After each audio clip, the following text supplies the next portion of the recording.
It was late evening when David spotted a fragile bundle on the side of the road. Shivering, weak, and barely clinging to life, it looked like a helpless puppy abandoned to die. Without a second thought, he scooped it up, whispering, "Don't worry, little one. You're safe now." He carried it home, fed it, and promised to protect it. But when he rushed the tiny creature to the vet, expecting routine care, the room fell silent. The doctor's face drained of color, his voice unsteady as he uttered words David never expected to hear. "This isn't a puppy." What followed next left everyone stunned, proving that sometimes the truth is far stranger and more heartbreaking than anyone could imagine. Before we start, make sure to hit like, share, and subscribe. And really, I'm curious, where are you watching from? Drop your country name in the comments. I love seeing how far our stories travel. The night was quiet, the road stretching endlessly beneath the dim glow of streetlights. A man named David drove slowly, the hum of his car the only sound breaking the silence. Then, through the cracked window, he heard it, a faint whimper, so soft it almost blended with the wind. He frowned, pulling over, his heart tugged by instinct. Stepping out, the chill of the evening brushed his skin as he followed the sound. There, near the edge of the road, hidden among weeds and dirt, was a tiny creature curled into itself. Its frail body trembled, eyes wide with fear, a weak cry escaping from its throat. David's chest tightened. To him, it looked like an abandoned puppy, alone, fragile, and on the brink of death. Without hesitation, he crouched down and reached out carefully. The little one flinched, but didn't run. It was too weak. "Easy, little guy," David whispered, his voice gentle. Scooping it into his hands, he felt its delicate frame, lighter than he expected, bones pressing against his skin. In that moment, he made a silent promise. He wouldn't leave it there to die. Whatever it took, he would save this helpless life he believed was a puppy. David cradled the tiny creature close to his chest as he drove home, his mind racing. Every now and then, he glanced down, whispering reassurances as if the little one could understand. By the time he reached his doorstep, the bond had already begun to form. He carried it inside with the care of a parent holding a newborn. He laid the puppy gently on a soft towel inside a cardboard box, crafting a makeshift bed. The animal's dark eyes blinked slowly, reflecting both exhaustion and curiosity. David fetched warm milk in a small bowl, dipping his finger before guiding it to the tiny mouth. The creature licked hesitantly, then hungrily, as if clinging to life itself. Relief spread through David's chest. Yet, even as he watched, something seemed unusual. Its ears were larger than most puppies he'd seen, its paws longer, and its movements carried an odd grace. For a brief moment, doubt flickered in his mind, but he quickly dismissed it. Perhaps it was just very young, still growing into its features. That night, David sat by the box, stroking its fragile back, whispering, "You're safe now." He didn't know what the future held, but one thing was certain, he couldn't turn away. This little life depended on him. The next morning, David carried the tiny creature wrapped in a soft blanket, determined to give it the care it desperately needed. The local veterinary clinic smelled faintly of antiseptic and sounded with the soft whimpers of animals waiting their turn. As David stepped inside, the receptionist offered a kind smile, but her gaze lingered curiously on the bundle in his arms.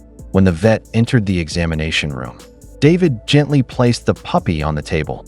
The creature blinked up with wide, unblinking eyes, its tiny chest rising and falling rapidly.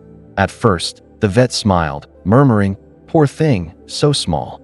But as he leaned closer, his expression shifted. His brows furrowed, and the smile slipped away. He carefully examined the animal, its paws, ears, and small jaw. He checked the teeth, shining a light into its dark eyes.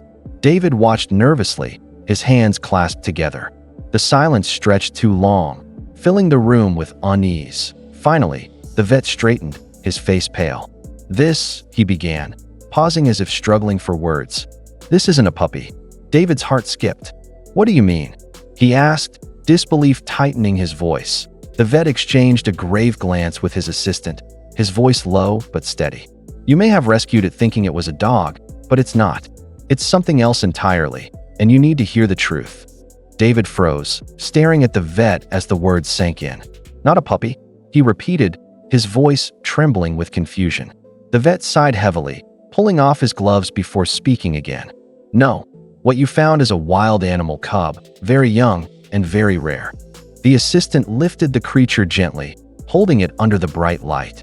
Its delicate frame looked even smaller in her hands, but the details were impossible to miss now. The oversized ears, the unusually long limbs, the sharp little claws hidden in its tiny paws.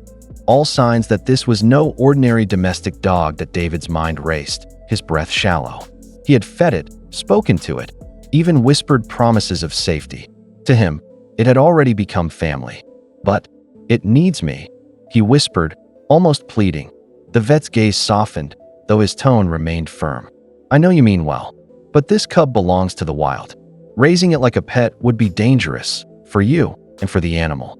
It needs specialized care, or it won't survive." A heavy silence filled the room. David's eyes dropped to the little creature nestled in the assistant's palms, its big eyes blinking innocently, unaware of the weight of the truth just revealed. His heart ached with the realization.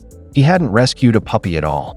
He had stumbled into something far more complicated. David sat in the small examination room, his hands clasped tightly together. The vet's words echoed in his mind, each one cutting deeper. Not a puppy, a wild animal. He glanced at the cub, who whimpered softly, curling against the warmth of the blanket. To David, it didn't matter what it was. It had looked to him for safety, and he had promised it exactly that. "Can't I just keep him?" David asked, his voice breaking. The vet shook his head slowly. "It's not about love or intention. This little one will grow, and when it does, its instincts won't be like a dog's. It needs an environment that understands its nature, not one that forces it into a role it cannot play." David leaned back, torn. He remembered the moment on the roadside, the fragile body trembling in his hands. He thought about the quiet night spent watching it breathe, whispering reassurances. Every instinct told him to protect it, but deep down, he knew keeping it would be selfish. With a heavy sigh, he nodded. "Then, take him where he'll be safe. Just promise me he'll get the chance to live." His voice cracked, but his resolve was clear. Sometimes love means letting go. A week later, David stood at the gates of a wildlife rescue center, the cub now in the hands of specialists. The air was filled with birdsong and the distant rustle of leaves, a place that felt alive with second chances. As he walked through the enclosure, his chest tightened at the sight before him. There, nestled safely among others of its kind, was the little cub. No longer trembling, no longer fragile, it moved with a newfound strength. Its steps unsteady, but its spirit unbroken. It lifted its head, catching sight of David, and for a brief moment, their eyes locked. Recognition flickered, soft and fleeting, but powerful enough to make his throat tighten. That a caretaker beside him smiled gently. "He's going to be fine here. You gave him that chance." David exhaled, a bittersweet ache settling in his chest. He hadn't rescued a puppy at all, but he had saved a life that truly belonged to the wild. With tears in his eyes, he whispered, "Goodbye, little one." Sometimes, the greatest act of love isn't holding on, it's letting go.